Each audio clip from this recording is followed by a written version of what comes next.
Hi guys, me again. Just here to give you a quick look at two of my pistols I own. Both 1911 and both blowback. We'll start with this one here. Now this one is the SIG. Here's a nice little gun. It is fully blowback. Magazines drop out.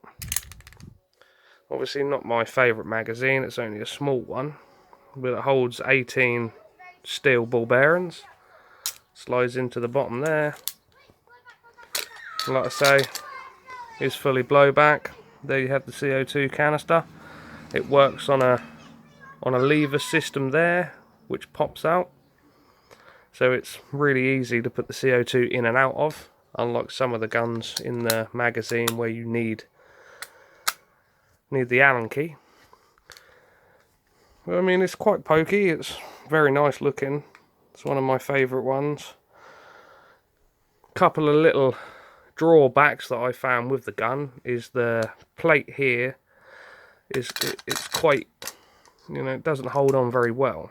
It's quite easily sort of, you have to have a firm grip, to keep the plate on there. And the blowback system is what I say a half blowback system. It doesn't blow back all the way, so you don't use all the gas on the blowback system, so you get a few more shots out of it. But compared to the fully blowback systems, you don't get very many. It's the Max Michael, or Michelle as people have been calling it. Obviously still BB. It's not overly accurate, but I mean it's some good fun. Obviously you've got your safety up here, your working hammer system. So yeah, obviously once you run out of ammunition, the slide here does stay all the way back, holds on this catch. Yeah, it's a good bit of kit really. Let's see, there's the grip come off. Here's another one, my favourite, what I call the Army 1911. Obviously both handguns are fully metal, and realistic weight, size, and obviously work in action.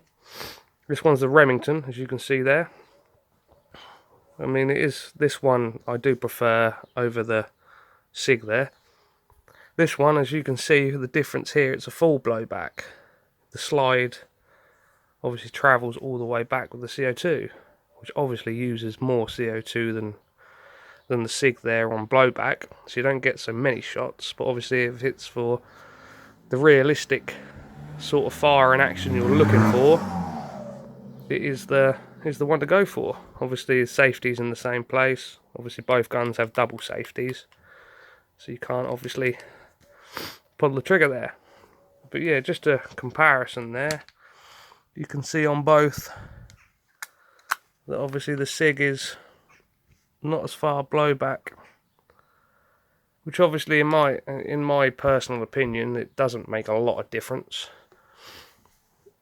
The Remington definitely feels well built compared to the SIG. They both work the same, they both got the same amount of power.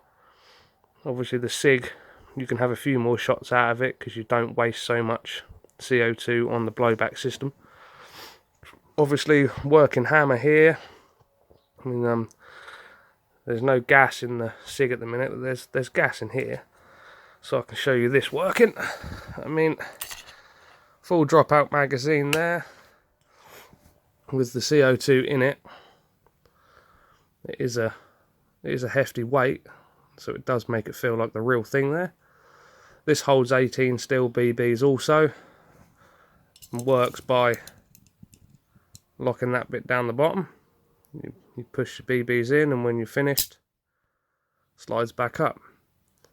You can buy spare magazines, which if you're doing a lot of firing with these guns, it's worth having a spare magazine. Obviously it doesn't make a lot of difference in the SIG there, because the CO2 is actually in the gun itself. But yeah, it has a nice feel to it, definitely. But yeah, I'll give you a demonstration on the firing. So there we go, I've cocked it back. Obviously the gun is empty, I'm not completely stupid. Well, that's what I mean by the full blowback system. Once you do run out of ammunition, it will hold back like that, obviously like the real thing. And you can, once you've refed your magazine, cock it back, and I'll demonstrate the hold back now. So it is a nice realistic feel there. Obviously if you do hold that down, I can't do it with one hand, but you can obviously.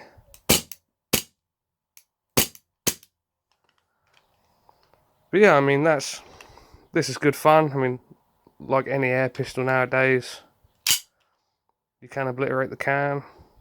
Obviously with this, when you drop out the magazine, you can push the hammer back down also. So obviously fully deactivate it before you put it away.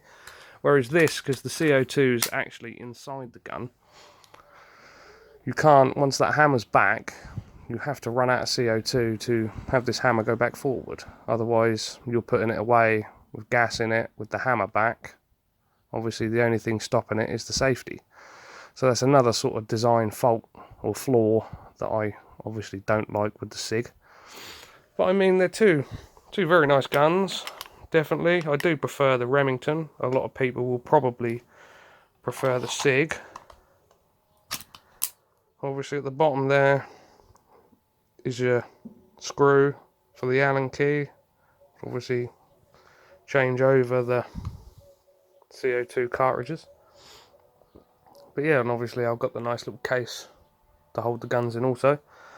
I've got a few more turning up soon, guys. I've got a, which probably most of you know, a Rat Catcher XL with a big CO2 bottle on there. I'll be testing and trying that out next weekend. And I've got a couple of other 1911s to try out. I've got the government issue one coming. I've also got some other air rifles to try out, sort of cheap underlever or break barrel budget rifles, just to get you in the swing of things if you're looking at purchasing an air rifle, that is. And yeah, so if you stay tuned to the channel, hopefully I'll get the videos done and posted up as quick as possible, and I hope this helps all you guys out. Cheers all.